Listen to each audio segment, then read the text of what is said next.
함께 같이 보겠습니다. 제 3장은 나눠드린 그 핸드아웃에 나와 있는 것처럼 본래부터 인간의 마음속에 뿌리 박혀 있는 하나님에 관한 지식, 거기에 대한 진술을 칼빈이 하고 있습니다.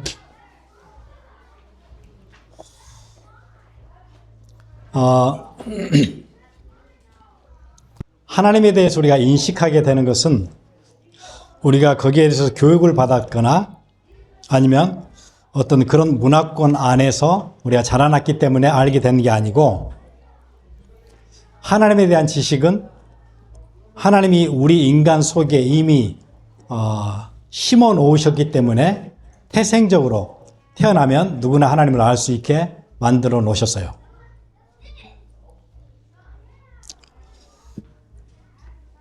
그래서 하나님을 아는 마음은 인간 안에 본래부터 있었어요. 그러니까 공부를 전혀 하지 않아도, 그런 문화권에서 태어나지 않아도 하나님에 대한 인식은 누구에게나 다 가지고 있는 거예요.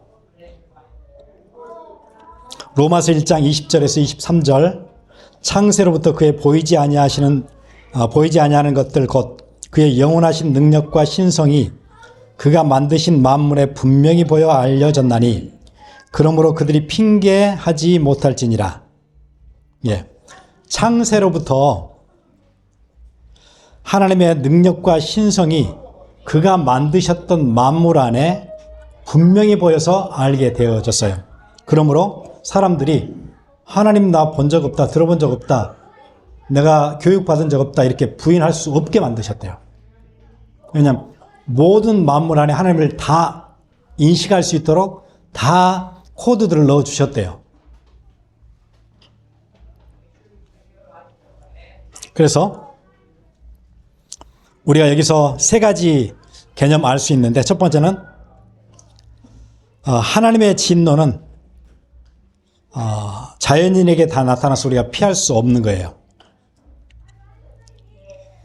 21절 그렇게 나오죠. 하나님을 알되 하나님을 영화롭게도 아니하며 감사하지도 아니하고 오히려 그 생각이 허망하여지며 미련한 마음이 어두워졌나니. 그러니까 자연 안에, 만물 안에 하나님의 형상이 다 들어있기 때문에 누구나 하나님을 알 수 있어요. 그런데 하나님을 알되 하나님을 영화롭게 하지 않았어요. 그리고 거기에 대해서 감사도 하지 않았어요.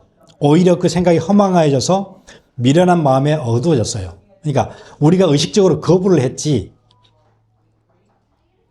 심판대 앞에 갔을 때 나 하나님에 대해서 들어본 적 없어요 이렇게 얘기하지 못하게 됐다는 거예요. 두 번째는 인간은 의도적으로 그런데 하나님을 거절했어요.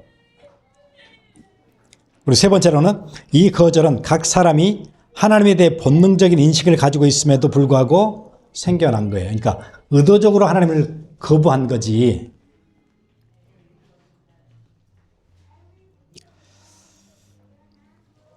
우리가 자연을 보면 높은 산에 올라가서 밑에를 보면 와 이렇게 되어지잖아요. 저는 중국에 갔을 때 만리장성을 올라갔었는데 만리장성 보니까 대단하더라고요. 왜냐하면 이게 굉장히 높아요. 생각보다 굉장히 높아요. 그래서 이렇게 보면 그 산 중턱에다가 그렇게 긴 장성을 어떻게 쌓았을까? 그러면은 이게 옛날에는 다 사람들이 돌을 끌어와야 되는데 밑에서부터 이 크고 무거운 돌을 도대체 어떻게 끌고 무슨 재주로 산을 올라왔을까? 돌 하나를 옮기려고 해도 얼마나 힘든 일인데, 두께가 얼마나 두껍냐면 한 여기서 한 이 정도는 되는 것 같아요. 그 장벽 위가 사람들이 막 몇 줄로 막 다녀요. 전에는 마차도 다녔으니까 그러겠죠. 그러니까 그렇게 두꺼운 성벽을 만리를 세웠으니까 그 산에다가, 그래서 사람들이 그렇게 얘기해요. 우주에 올라가서 우주선이 보고 사람이 만들어 놓은 것 중에 분별할 수 있는 것은 만리장성밖에 없대요. 피라미드도 이렇게 한 점이니까 안 보이고 만리장성이 이렇게 띠가 있어서 보인대요. 그 정도로 대단한 인류의 작품이잖아요. 사람들이 와 막 다 그래요. 대단하다 싶은 거예요.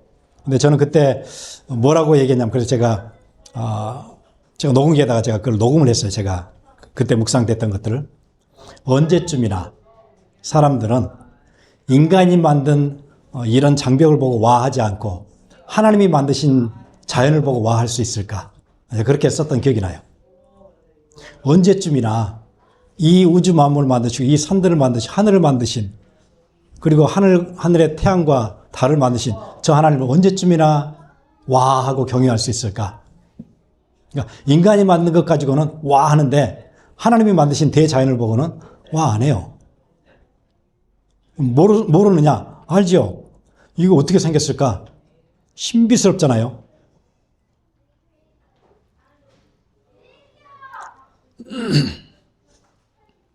그래서 제가 이거를 설명을 좀 해드리면 좋은데, 제가 이과가 아니잖아요.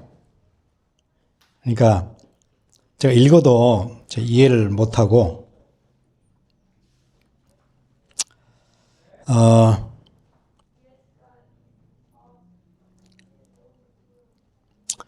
우리가 이제 있는 몸 하나만 봐도 우리의 세포가 어떻게 움직이는지, 어떤 작용을 하는지, 우리의 눈은 무슨 작용을 어떻게 하는지, 예를 들어서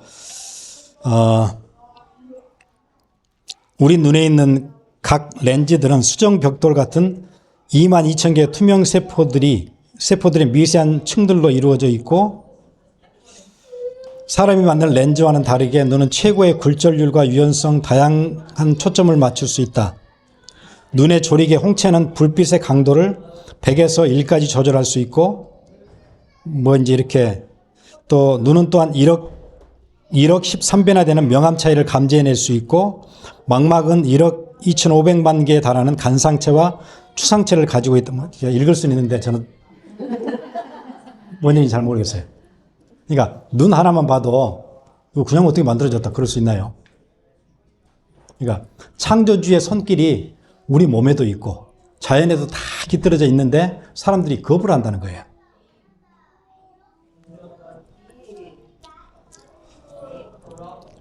그 전에 그런 얘기 드렸죠. 우리 손만 해도 손 하나에는 27개의 뼈가 있다고 해요. 그런데 하나님이 만드신 창조 작품 중에 진짜 경이로운 게 손이라고 하잖아요. 손은 우리가 진짜 제일 많은 일을 해요. 되게 거칠어요. 그런데 섬세해요. 얼마나 섬세하냐면 눈으로 확인할 수 없는 것을 손으로 확인할 수 있어요. 우리가 천을 보면 손으로 만져봐야 이 천과 이 천이 어떻게 다른지 손으로 알 수 있어요. 이 촉감의 미세함을 이렇게 포착해내는 것.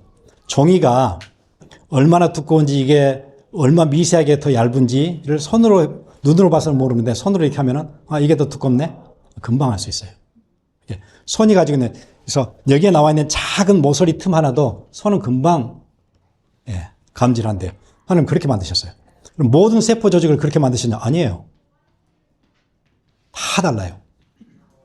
여기에는 그렇게 민감하게 하셨고, 발바닥은 민감하면 안 되겠죠. 발바닥은 민감하지 않아요. 우리 눈은 눈썹 하나만 안에 들어가도 불편해 죽어요. 그런데 눈썹이 발바닥에 있으면은 있는지 없는지 몰라요. 다 다르게. 그래서 그 기능을 할 수 있도록. 눈은 계속 깜빡이면서 뭘 해요? 계속 눈을 적셔줘서 우리 안구가 촉촉하도록 만들어져요. 눈은 계속 깜빡이는 거예요. 그래서 전에 말씀드렸죠. 그 나병 환자가 통증을 못 느끼는 병이잖아요. 감각이 둔해져서. 그럼 이제 제일 먼저 문제가 오는 게 뭐냐면 시신경이 망가져요. 왜냐하면 눈을 계속 깜빡거려야 되는데 깜빡이지 않으면 눈이 시렵잖아요. 그 통증이 없어져요. 눈을 계속 뜨고 있어요. 그럼 이게 그러니까 마르니까 시신경이 망가지고 나중에 눈이 안 보여요. 그래서 여러분 그 나환자 쪽에 가시면 눈을 못 보는 분들이 되게 많아요. 저도 이제 전에 그 소록도에 이렇게 찬양 집회 다니고 했었는데, 또 소록도에 있는 분들이 그 하모니카 되게 잘 부세요. 그래가지고 그 팀들이 막 우리 교회 와서도 막 공연도 하고 막 그래서 우리 오랫동안 관계가 있었어요. 그래서 어떤 수술을 하냐면 그런 수술도 해요. 눈을 깜빡이는 이 신경하고 이렇게 뭘 씹을 때 하는 이 턱에 있는 이 신경 두 개를 딱 연결을 시켜요. 그러면 씹을 때 눈이 이렇게 가다한대요. 그래가지고 그렇게라도 해서 이걸 좀 깜빡이라고. 그러니까 이런 모든 기능들이 얼마나 하나님께서 조밀조밀하게 만드셨는데 하나님을 알 수 있어요. 자연에서 하나님을 우리가 알 수 있어요. 그런데 사람들이 거부하는 거예요.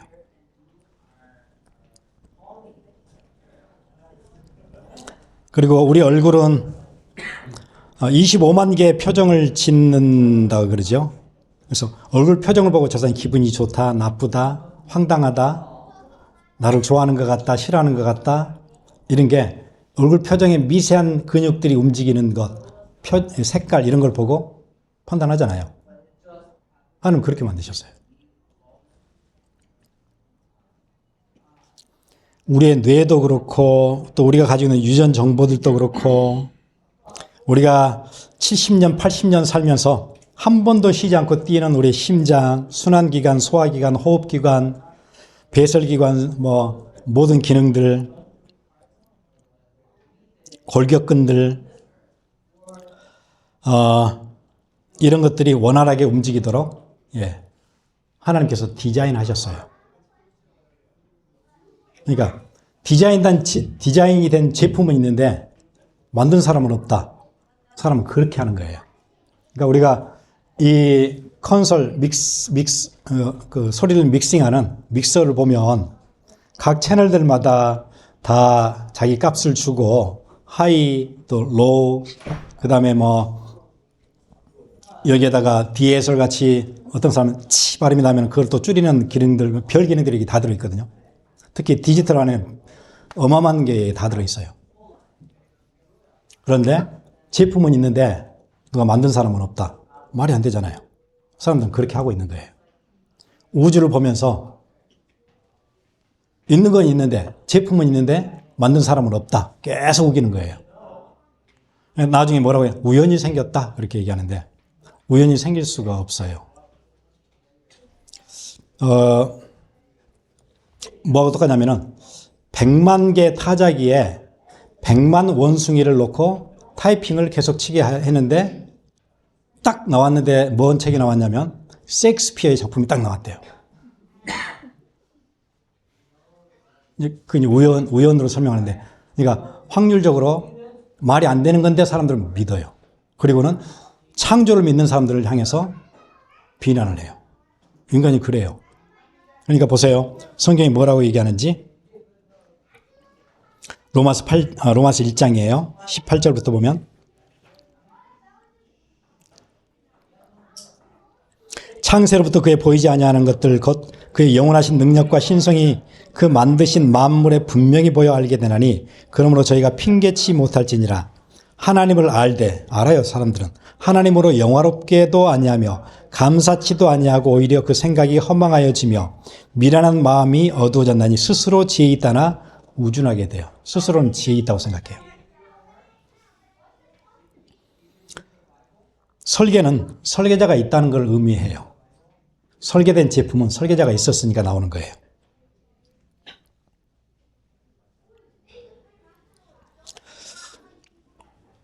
그래서 인간의 마음속에는 하나님을 인식할 수 있는 감각이 본능적으로 존재하고 우리가 가르치지 않아도 배고픔을 느끼듯이 인간의 영혼은 창조주를 인지하도록 설계가 되어 있어요. 이것을 종교의 씨앗이라고 얘기해요. 그래서 우리가 하나님에 대해서 들어본 적이 없다, 배운 적이 없다 그렇게 해서 변명하지 못하도록 만들어 놓으셨어요. 심지어 교육 시스템이 없는 문명과 동떨어진 야만적인 종족에도 나름의 신을 섬기는 이유가 바로 이 씨앗이 꿈틀대고 있으니까 그렇죠. 그래서 사람들에게는 나는 하나님을 몰랐었다 이렇게 누구도 변명할 수가 없대요. 켈빈이 그렇게 얘기해요. 그러면서 종교는 인간이 만들어낸 작품이 아니다. 어떤 사람들은 종교를 이렇게 얘기하죠.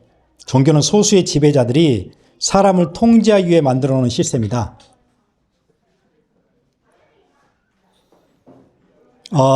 역사 안에서는 사실 그런 일들이 비일비재했었어요. 종교를 권력의 도구로 사용해서 사람들을 억압하는데 썼었죠. 그런데 그러면 사람이 종교를 만들었느냐? 아니요. 사람들 안에 종교성이 없는데 어떻게 그걸 할 수 있겠어요? 있는 종교성을 이용을 한 거죠. 사람이 종교를 만들어 사람을 지배한 게 아니고 사람들 속에 있는 종교성을 이용을 한 거예요. 그래서 하나님에 대한 신지식이 없었으면 어떤 종교적인 속임수도 쓸 수가 없어요. 아무리 속이려고 해도 우리 안에 신지식이 없어요. 그 종교적인 씨앗이 없으면 어떻게 그거를 종교를 만들어서 사람들을 억압하고 어떻게 그렇게 하겠어요? 그래서 무신론, 나는 하나님을 안 믿는다 이런 사람들이 있는데 무신론은 지적인 결론이 아니고 하나님의 간섭을 피하고 싶은 인간의 고집이에요. 인간이 고집을 부리는 거지 지적인 어떤 결론을 잡은 게 아니에요. 그래서 그들은 하나님을 잊으려고 온갖 노력을 다하지만 양심의 가책, 예기치 못하는 공포, 죽음이나 재난이 닥치면은 안에 있는 본능이 확 튀어나와요. 하나님 살려주세요. 이게 튀어나와요. 탈북자들 얘기 들어보세요. 하나님에 대해서 들어본 적이 없어요. 거기는 김일성이나 김정일, 김정은 그 우리 위대한 장군님만 섬기고 살았으니까 하나님에 대해서 들어본 적이 없는데 탈북할 때 다 기도한다 그러잖아요. 하나님, 나 좀 살려주세요. 그 어디서 나온 거예요? 그 지식은? 우리 인간 안에 있던 거였어요.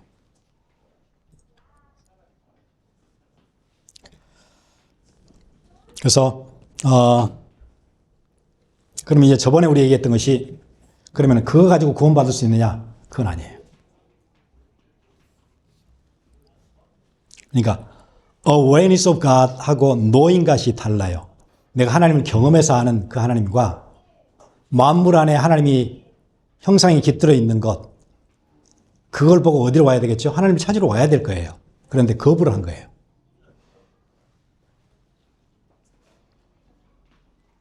시편 19편에 하늘이 하나님의 영광을 선포하고 궁창이 그의 손으로 하신 일을 나타내는도다. 예, 하늘이 하나님의 영광을 선포하고 있어요. 그리고 궁창이 그의 손으로 하신 일을 보여주고 있어요. 계속 자연 안에서.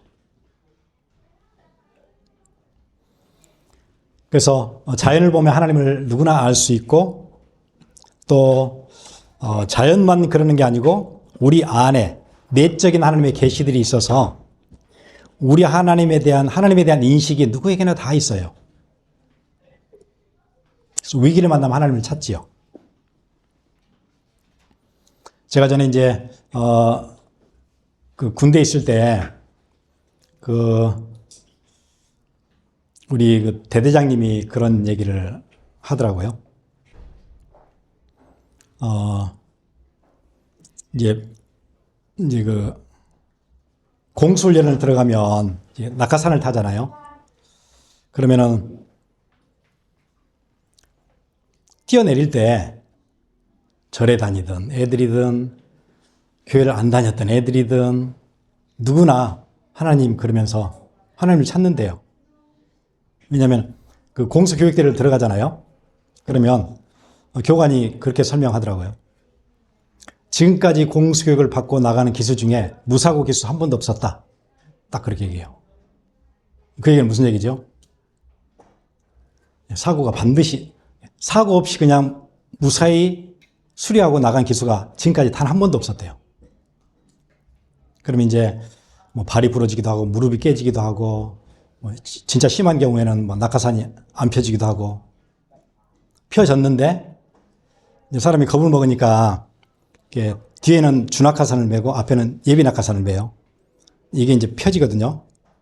근데 이제 여기 예비낙하산은 고리가 있어요. 고리를 빼면 이게 이렇게 안에 하얀 낙하산이 있거든요. 그걸 막 떨어지면서 펴면 이게 이제 막 부풀어 올라서 이게 딱 펴져요. 그렇게 교육을 시켰는데 밑에서 위에 준악가산이 펴졌는데 뭐 이거 빼는 친구들이 있거든요. 그러면 뒤에 준악가산이 펴지고 예비낙가산이 같이 펴지잖아요. 그러면 말려요. 그렇잖아요. 펴지고 또 펴지니까 이게 두 개가 막 말려요. 내려오면서. 그러면 그냥 뚝 떨어져요. 가끔 그런 경우도 있거든요. 제가 들었어요. 그렇게 하니까 또 어떤 친구들은 이게 준악가산이 안 펴진 거예요. 왜냐면 그 낙정대라고 낙하산 정비대가 있거든요. 그 애들이 이걸 다 개서 이걸 해줘요. 근데 혹은 가다가 그걸 잘 이렇게 제대로 못 깨가지고 안 펴질 때도 있어요. 가끔은. 그러면 계속 떨어지잖아요. 펴져야 되는데. 그럼 이제 이거 펴야 되잖아요. 그런데 고리가 이렇게 생겼거든요. 커요. 그런데 막 떨어지고 있는데 여기 있네. 이게 안 되는 거예요. 그렇게 연습을 많이 했는데 밑에서. 그러니까 막 이거 잡아당기는데 아무거나 잡아당기는 거예요. 나중에 뚝 떨어져서 보면은 이게 손톱이 다 이렇게 뒤로. 왜냐면 미친 듯이 빼는데 이 고리를 못 잡는 거예요. 바닥은 막 가까워지는데 사람이 이제 패닉이 딱 오잖아요. 그러니까 그런 상황이 있으니까 저도 딱 쓰면 이게 마지막 될 수도 있잖아요. 내 인생이 마지막 될 수도 있어요. 찬스가 많지는 않지만 그래도. 그리고 또 위에가 겁이 나잖아요. 무섭잖아요. 그럼 이렇게 뛰면 이렇게 바지가 막 탁 떨거든요. 그러면서 밑에 있는 산이 쫙 나한테 올라와요. 그럼 겁이 나잖아요. 이게 그런 상황 앞에서 불신자들도 하나님을 찾는데요. 그럴 수밖에 없잖아요. 왜 하나님을 찾아요? 신지식이 내 안에 있으니까. 그래서 우리 인간은 누구나 우리 안에 하나님께서 하나님을 인지할 수 있도록 내적인 계시와 자연적인 계시들을 주셨어요. 그리고 사람 속에는 종교와 양심이라는 씨앗이 들어있어서 하나님을 찾는 어떤 정서가 있고 또 양심이 있어서 선과 악에 대해서 가느다랗지만 구분할 수 있는 하나님의 형상이 디스톨트돼서 꼬였지만 하나님의 형상으로 지어졌기 때문에 흔적이 남아 있어요. 그래서 누구나 교육을 받지 않아도 도덕 교육을 받지 않아도 양심이라는 게 있어서 틀린 것은 틀렸다고 인지를 해요. 그러면 고등동물에서 저등동물로 갈수록 종교심과 아까 얘기했던 그 양심이 조금씩 약해지는 것이 아니라 동물 속에는 아예 한 톨도 없어요. 그러니까 영장류만 종교성이 있고 조금 더 내려가서 조금 더 저급하면 종교성이 조금 떨어지고 그러는 게 아니고 아메바쯤 되면 거의 뭐 흔적이 있는 듯 없는 그런 게 아니고 아예 없어요. 사람 말고 하나님 지으신 우리 인간 말고는 종교성이 하나도 한 톨도 없어요. 인간에게만 주셨어요. 그래서 종교의 씨앗이라는 것은 하나님을 알 수 있는 지각이고 양심의 씨앗이라는 것은 선과 악을 가느다랗지만 분별할 수 있는 하나님의 흔적이에요.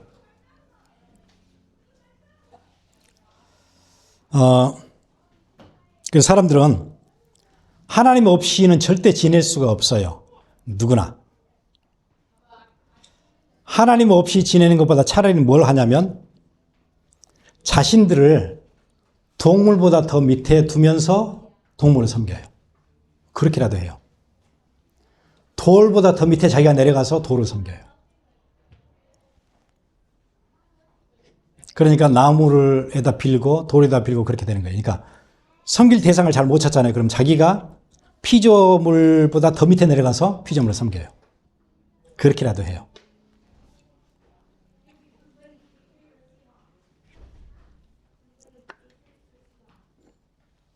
그래서 하나님을 아는 것을 거부하는 데는 심리학자들 얘기로 3단계를 거친대요. 첫 번째 단계는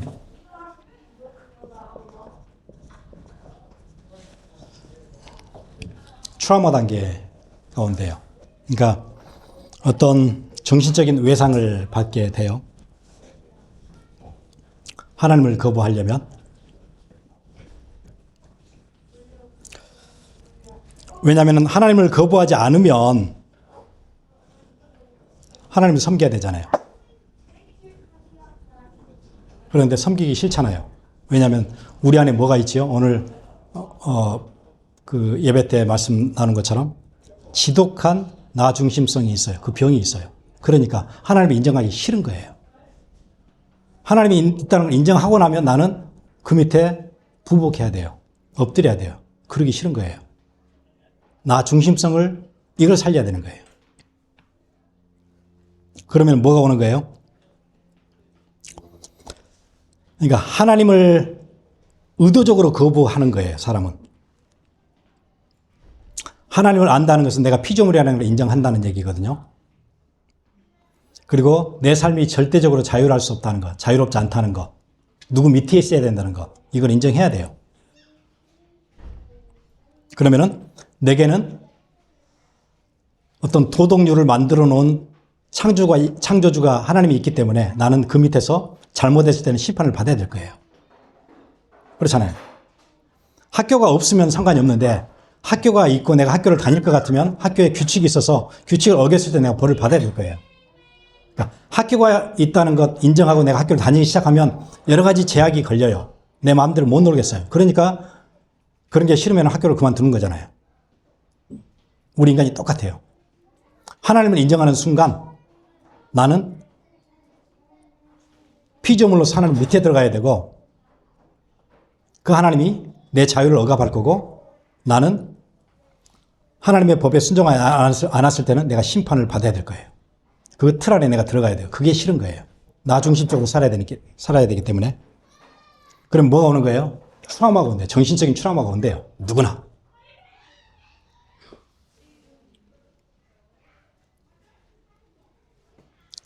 그래서 하나님이 계신다면 나는 내 인생의 주인이 아니구나. 그걸 인정해 줄 수가 없는 거예요. 그래서 이거는 단순히 지적인 문제가 아니고 내 자존감, 통제, 자유의 문제를 건드리는 엄청난 충격이 된대요. 그걸 받아들인다는 것은. 그래서 이게 위협이 돼요, 내게는. 그 사람들 얘기하잖아요. 교회 다니자, 교회 가자 그러면은 금방 자유가 침해되는 느낌이 딱 오잖아요. 그럼 나 주일날 놀러도 못 가고 딱 그렇게 얘기하잖아요. 그죠? 나는 그러면 여행도 못 가고 주일에 통제받는 느낌이 딱 들잖아요. 그리고 딱 싫은 거예요. 나는 무신론자야. 나는 안 믿어. 나 관심 없어. 종교에 관심 없어. 이렇게 하면서 거부를 하는 거예요. 그래 놓고 문제가 생기면, 위기가 생기면 하나님이 하긴 하는데 의지적으로 거부를 해요. 그 다음에 두 번째 단계는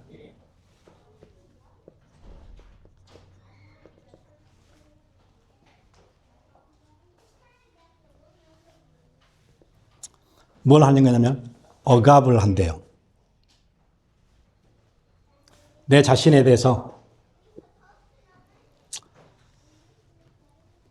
처음에는 정신적인 충격을 받아요.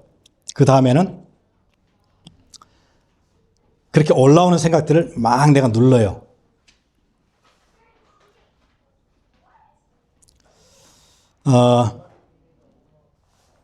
진짜 자기 하나님이 안 계신다고 내가 확인을 할 것 같으면 내가 조사를 해봐야 되잖아요. 그게 아니고 그 생각 자체를 그냥 눌러서 그쪽을 생각하지 않기로 한 거예요. 나는 무신론자예요. 그러니까 뭐라고 얘기하냐면 종교 복잡해. 나는 지금 먹고 사는 게 훨씬 중요해. 이렇게 하면서 현실 밑으로 계속 그 생각들을 억압을 계속 주는 거예요. 그러니까 디나이가 아니고 부정이래요. 모르는 것이 아니고 알고는 있지만 다루고 싶지 않은 거예요. 그 사실을 다루고 싶지 않아요.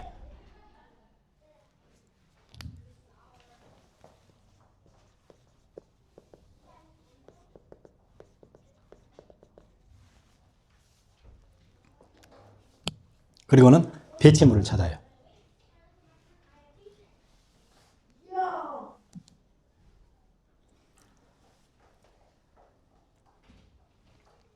하나님 대신 다른 거를 내가 다루기 좋은 것들을 올려놓고 대체물을 찾아요.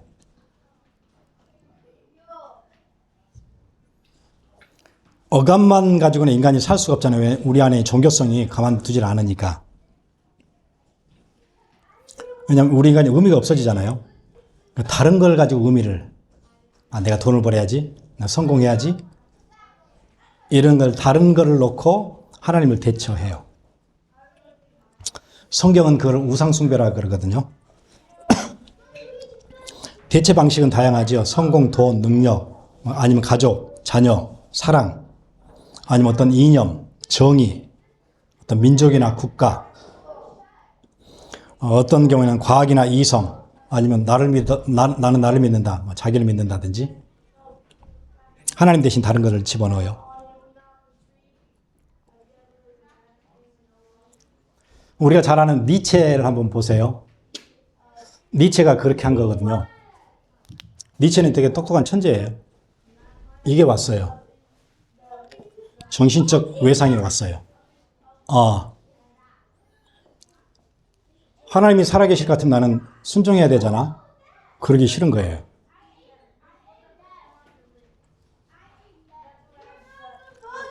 그러니까 뭐라고 얘기해요?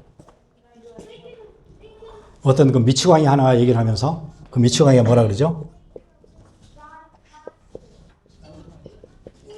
신은 죽었다고 얘기하잖아요.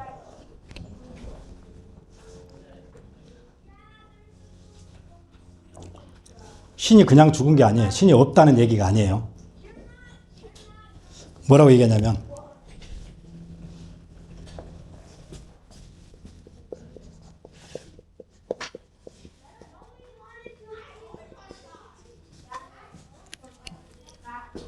이래서 천재예요. 신은 죽었다 그러니까 신이 없다 그 얘기가 아니고 죽인 거예요. 누가요? 우리가 죽였어요. 신을 죽이지 않으면 자유가 없어요. 우리 삶에 자유가 없어져요. 그러니까 죽여야 돼요. 신은 없어져야 돼요. 그래야 우리 인간은 나를 통제하면서 내가 살 수 있게 돼요. 비로소.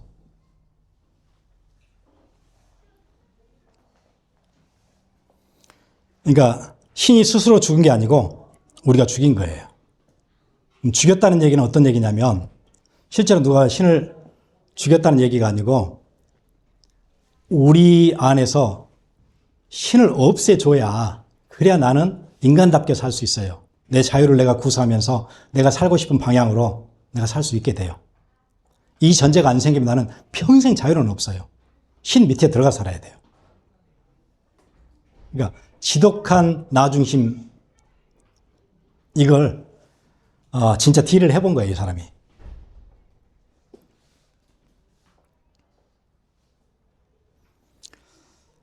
그래서 만약 하나님이 살아계시다면 인간은 자기 삶의 최종 결정권자가 될 수가 없고 최종 심판자가 될 수가 없어요.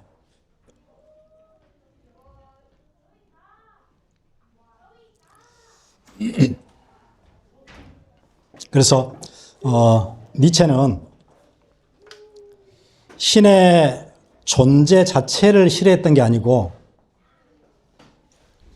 땡큐. 신의 존재 자체를 싫어했던 게 아니고 신의 간섭을 싫어했어요. 신이 있으면 간섭을 할 거니까 그거 싫은 거예요.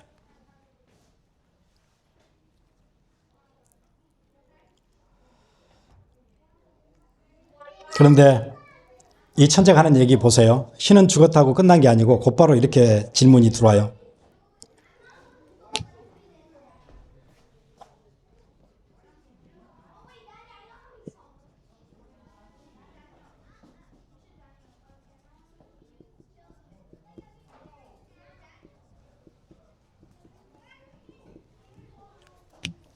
우리는 이 피를 어떻게 씻어낼 것인가?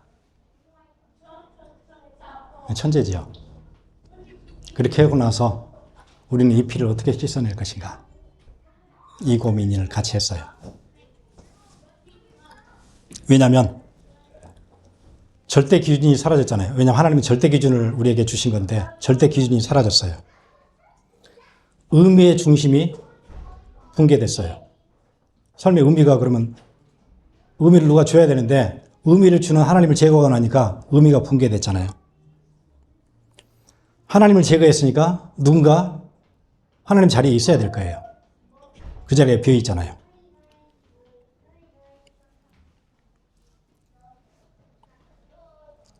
그러면은 우리 인간이 뭘 하기 시작해야 돼요? 의미도 만들어내야 돼요. 하나님이 하시던 공급하는 일도 내가 해야 돼요. 이제부터 내가 다 해야 되는 거예요. 그러니까 삶이 힘들어진 거예요. 자유는 원했는데 책임도 오잖아요.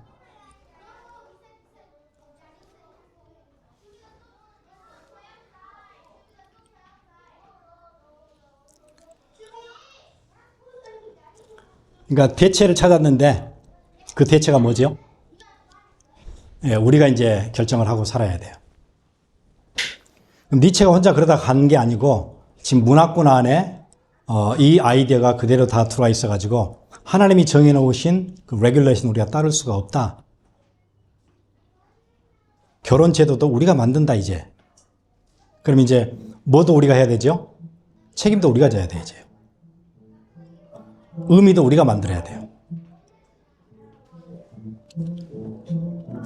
이제 신이 죽었으니까 인간이 가치를 만들어내는 창조자가 돼야 되고 의미도 만들어내는 창조자가 되어져야 돼요.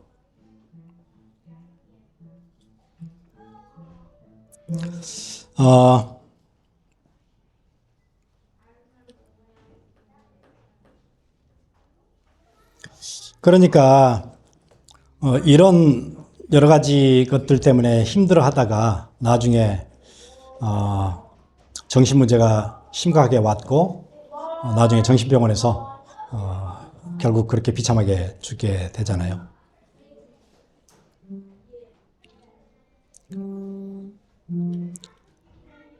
그러니까 우리 인간을 구원하려고 하니까 힘들어요. 그래서 어디로 가야 가장 편안하냐면 하나님이 주시는 원리 안으로 들어가는 게 가장 편안해요. 그래서 오늘 우리 원리 하나 본문 통해서 봤잖아요. 하나님이 첫날, 일주일의 첫날 따로 주셨고 하루의 첫 시간 따로 주셨고 그걸 만나라는 시스템 하나를 가지고 계속 훈련시켜 주시잖아요.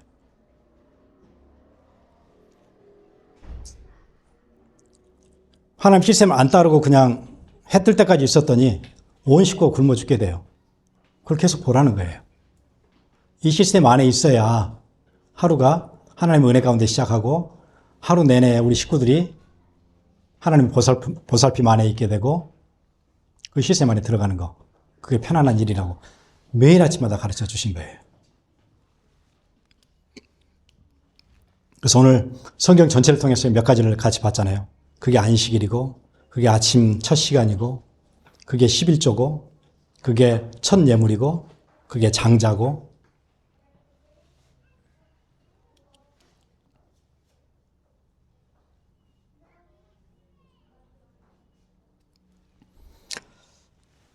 그래서 양심은 끊임없이 하나님을 기억하도록 하거든요.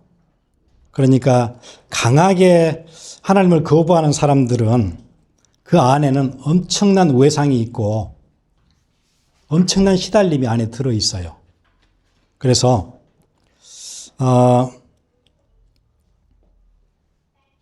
예레미야에도 그런 얘기가 나오는데 내면에는 설명할 수 없는 불안함이 남아있대요. 그래서 낙엽이 떨어지는데도 소스라치게 놀랜대요.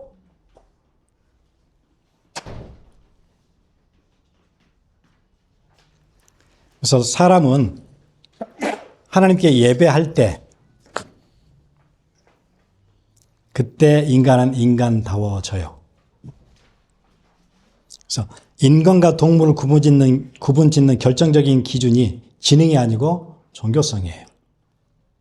그러니까 하나님을 알지 못하고 살면 수준이 동물 수준 아니 더 밑에 내려가서 동물을 섬기니까요. 돌 밑에 내려가서 돌을 섬기고 나무 밑으로 내려가서 나무를 섬기니까.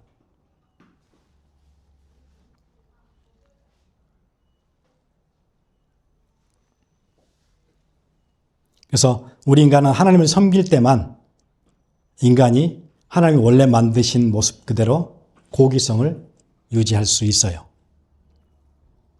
그래서 아무리 똑똑한 짐승도 창조주를 경배하지는 않지요. 오직 인간만 영혼을 사모하고 신을 찾아요. 만약 이 인간에게서 하나님을 아는 지식이 사라진다면 인간은 욕망에만 충실한 짐승보다 훨씬 더 비참하고 잔인한 존재가 될 거예요. 우리가 짐승보다 존귀한 이유는 하나님을 예배할 수 있는 존재로 지음받았기 때문이에요.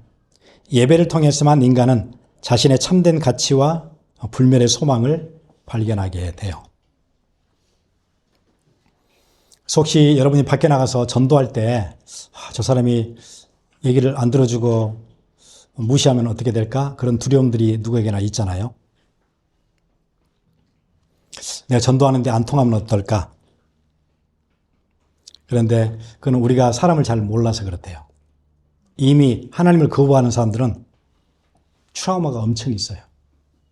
그리고 계속 이 작업을 하고 있어요. 억압을 계속해요. 하나님을 모르고 싶어하는 의지적으로. 그리고 대체물을 찾았는데 대체물을 찾다 보니까 자기가 하나님 역할도 해야 돼요. 엄청 피곤해요.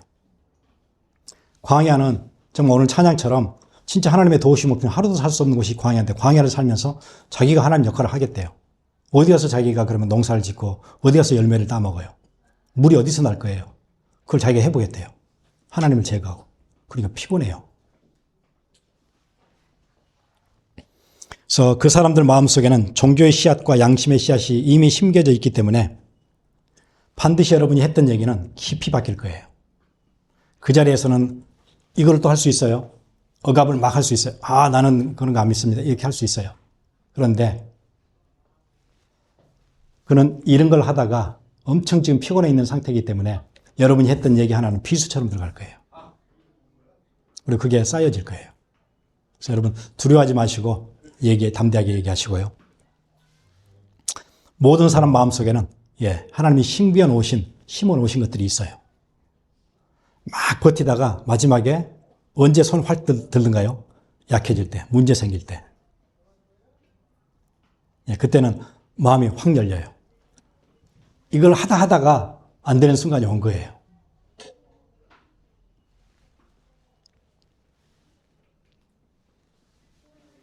그래서 하나님께서 우리를 그렇게 지으셨구나. 창조주 가시는 귀한 복음운동에 우리를 부르셨구나. 사람들은 지금 엄청난 트라우마와 어떤 리프레션과 또 이런 substitution 어떤 대체물을 놓고 부단히 광야에서 애를 쓰고 있는 거구나. 그래서 우리 함께 같이 기도하겠습니다.